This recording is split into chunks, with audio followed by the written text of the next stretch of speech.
টুরে চলে আসলাম পার্লারে, দেখছো?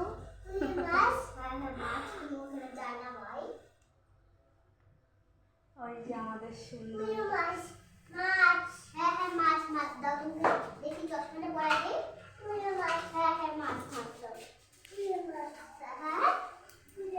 চলে এসো, কেকে ফেসিয়াল করবে।